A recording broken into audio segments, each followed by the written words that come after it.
458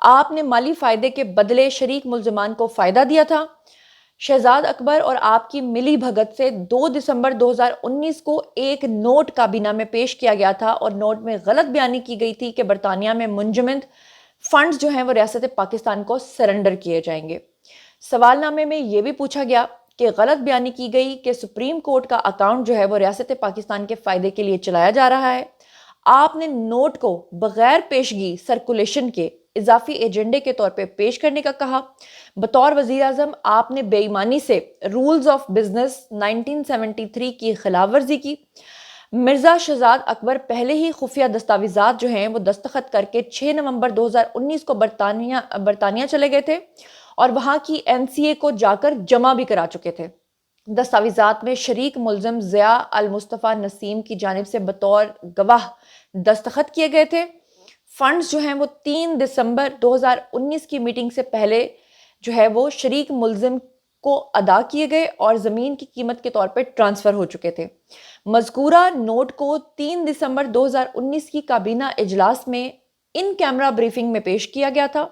note کی paragraph 10 کی منظوری اور بغیر بحث کے دستاویزات کو سیل کرنے پر اصرار کیا گیا تھا، جبکہ آپ کے دباؤ پر اضافی ایجنڈے کو بغیر غور و فکر کے منظور کر لیا گیا تھا۔ آپ کو یاد ہے نا وہ فیصل واؤڈا کا بھی ایک بیان آیا تھا جس میں فیصل واؤڈا نے کہا تھا کہ عمران خان نے کہا تھا کہ یہ سیل لفافہ ہے، اس کو نہیں کھولنا ہے اور اس کو پاس کروا لینا ہے، اور یہ شہزاد اکبر کو انہوں نے آلریڈی ملک سے باہر بھیج دیا تھا کہ جا کر یہ ساری چیزیں وہاں پہ جمع کرا دو۔ القادر یونیورسٹی کیس کا بھی آپ کو پتا ہے کہ کس طرح سے اتنے کنال اراضی لی گئی تھی۔ بشا بی بی اور آپ کو پتا ہے کہ اس کی فرح گوگی کی آڈیو بھی لیک ہو چکی ہے جس میں وہ ہیروں کا اصرار کر کے پیسے مانگ رہی ہیں رشوت کے طور پہ۔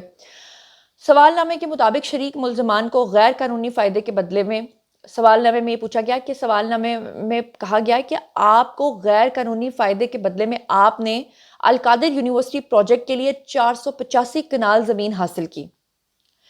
فرحت شہزادی نے بشا بی بی کے فرنٹ پرسن کے طور پہ جو ہے وہ موہڑا نور میں 240 کنال اراضی جو ہے وہ حاصل کی۔ 190 ملین پاؤنڈ کی برطانیہ سے پاکستان منتقلی بینک سے مشاورت نہیں کی گئی۔ دفتر خارجہ اور پاکستان ہائی کمیشن لندن سے بھی کوئی مشاورت نہیں کی گئی۔ نجی ہاؤسنگ سوسائٹی کی جانب سے القادر یونیورسٹی ٹرسٹ کو 285 ملین روپے کیش جو ہے وہ عطیہ کیا گیا۔ بیڈنگ، فرنیچر اور زمین کے لیے 450 ملین روپے کی ڈونیشن بھی دی گئی۔ سوال نامے میں پوچھا گیا کہ گواہ پرویز خٹک کے مطابق، یعنی وہ ان کے خلاف وعدہ معاف گواہ بن گئے تھے، تو ان کے مطابق کابینہ کے ارکان نے معاہدے کے مندرجات کے متعلق اعتراضات اٹھائے۔ پرویز خٹک کے مطابق شہزاد اکبر نے کابینہ کو بتایا کہ معاہدہ خفیہ تھا جس پر اراکین خاموش ہو گئے۔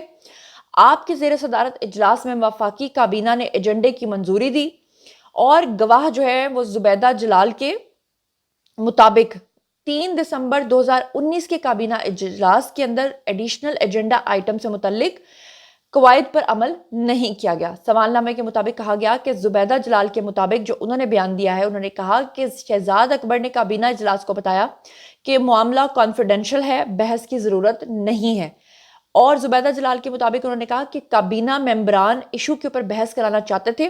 شہزاد اکبر نے بحث کیے بغیر منظوری کے اوپر زور دیا۔ آپ نے بھی ایجنڈے کی منظوری کے لیے اپنا اثر و رسوخ استعمال کیا، اور گواہ اعظم خان جو کہ عمران خان کے پرسنل سیکرٹری تھے، اور آپ کو پتہ ہے کہ وہ جو اعظم خان ہے انہوں نے بھی جو ابھی تک باتیں بتائی ہیں اس کے مطابق شہزاد اکبر جو ہے وہ کانفیڈینشیل ڈیڈ آئندہ اجلاس میں پیش کرنے سے متعلق آپ کی منظوری بھی لینے آئے تھے۔ شہزاد اکبر نے اعظم خان کو بتایا کہ آپ کو اجازت دی تھی کہ ڈیڈ جو ہے وہ کابینہ کے سامنے پیش نہ کی جائے۔ سوال نامے میں مزید یہ پوچھا گیا کہ تفتیشی افسر کے شواہد کے مطابق موہڑا نور میں 240 کنال اراضی جو ہے وہ شریک ملزمہ فرحت شہزادی کے نام پہ ٹرانسفر کی۔ اراضی کی قیمت کی ادائیگی کے حوالے سے کوئی بھی ثبوت یا ریکارڈ جو ہے وہ موجود نہیں ہے۔ شواہد ہیں کہ فرحت شہزادی آپ اور بشا بی بی کے فرنٹ پرسن کے طور پہ کام کرتی تھی۔ سپریم کورٹ نے حکم دیا کہ برطانیہ سے موصول فنڈز جو ہیں وہ حکومت پاکستان کو ٹرانسفر کیے جائیں گے۔ کیا آپ اپنے دفاع میں کوئی شواہد پیش کرنا چاہتے ہیں، اور کیا آپ حلف پر بطور گواہ پیش ہونا چاہیں گے؟ اور پھر اس کے بعد کیس کی سماعت جو ہے وہ 11 نومبر تک جو ہے وہ آگے شفٹ ہو گئی ہے۔ اور یہ جو سوالات ہیں آپ سوچیں کہ عمران خان سے پوچھا گیا ہے کہ اگر آپ کے پاس کوئی ثبوت ہے یا آپ اس کو کاؤنٹر کرنا چاہتے ہیں تو آپ بتائیے، اور 100% شیور ہے کہ عمران خان کے پاس اس چیز کی کوئی ثبوت نہیں. وہ صرف بڑکے مار سکتے ہیں، وہ صرف اپنے لوگوں کو اداروں کے خلاف اکسا سکتے ہیں، وہ صرف یہ کہہ سکتے ہیں کہ اس پہ حملہ کر دو، اس پہ حملہ کر دو، لیکن حقیقت یہ ہے کہ ان کے پاس کوئی بھی ثبوت نہیں ہے. اور اب آپ کے ساتھ ایک خوشخبری شیئر کر لیتی ہوں. کھیلوں کی دنیا سے ایک بہت ہی اچھی خبر ہے، اور وہ یہ ہے کہ پاکستان جو ہے وہ بیس بال یونائٹڈ کلاسک کا چیمپئن بن گیا ہے. کیا تفصیلات ہیں آپ کو بتا دیتی ہوں. بیس بال یونائٹڈ کلاسک کے فائنل میں پاکستان نے 12-1 سے متحدہ عرب امارات کو شکست دی. ٹورنامنٹ میں پاکستانی ٹیم جو ہے وہ ناقابل شکست رہی. پاکستان کی فتح پر میدان میں شائقین نے جشن منایا اور پاکستان زندہ باد کے نعرے لگائے. متحدہ عرب امارات میں ہونے والے بیس بال یونائٹڈ کلاسک ٹورنامنٹ 9 ممالک نے اس میں شرکت کی تھی، اور پاکستانی پلیئرز نے سبز ہلالی پرچم جو ہے اس کے ساتھ کامیابی کی خوشی میں رقص کیا اور میدان میں سجدہ شکر کیا. اس سے قبل پاکستان کرکٹ ٹیم نے 22 سال کے بعد آسٹریلیا کو ان کے ہوم گراؤنڈ پر ون ڈے سیریز میں شکست دے کر پاکستانی شائقین کے لیے ایک اور بڑی خوشخبری دی تھی.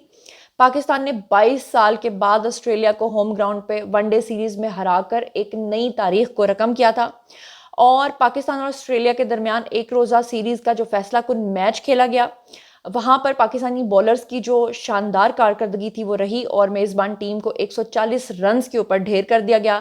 پاکستان نے 141 رنز کا ہدف جو ہے وہ 27ویں اوور میں جو ہے وہ پورا کر لیا تھا. 2 وکٹس کے نقصان پر حاصل کیا تھا.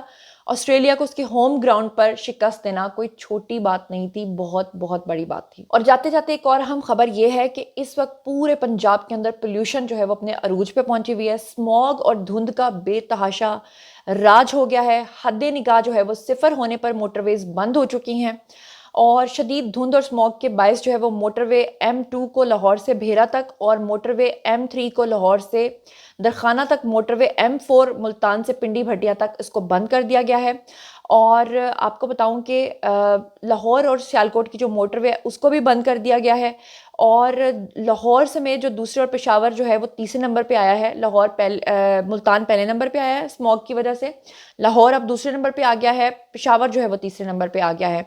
اور شدید دھند اور اس کی وجہ سے ملتان کا جو فلائٹ آپریشن ہے وہ شدید متاثر ہوا ہے. حد نگاہ بالکل 0 ہو گئی ہے، اور تمام لوگوں سے یہ کہا جا رہا ہے کہ جی آپ لوگ اپنے اپنے گھروں کے اندر جب ریسٹ کریں. لاہور سے Kuala Lumpur, Dubai, Istanbul, Jeddah, Karachi, Medina اور اسلام آباد کی پروازیں جو ہیں وہ اس میں تاخیر ہو رہی ہے. جدہ اسلام آباد سے جو ہے استنبول بحرین کے پروازیں جو ہے اس میں تاخیر ہو رہی ہے. شارجہ اور استنبول سے کراچی کی پروازیں جو ہے اس میں بھی تاخیر ہو رہی ہے، اور شیڈیول جو ہے وہ لگاتار جو ہے وہ خراب ہو رہا ہے. جہازوں کی آمد و رفت جو ہے، پروازیں جو ہیں وہ بھی متاثر ہو رہی ہیں. تو اپنا خیال رکھیں، اپنے اپنے گھروں میں رہیں، باہر کم نکلیں، کوشش کریں.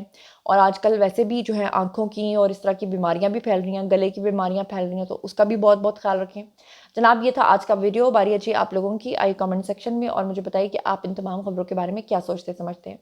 جو کچھ بھی آپ سوچتے سمجھتے ہیں شیئر کیجیے، پرسنلی جواب دوں گی. مزید خبریں، ولاگز، انٹرویوز اور سیاسی تجزیے جاننے کے لیے میرے ساتھ کنیکٹڈ رہنا ہرگز مت بھولیے گا. چینل کو سبسکرائب کر لیجیے گا. اپنا بہت خیال رکھیے گا. اللہ نگہبان.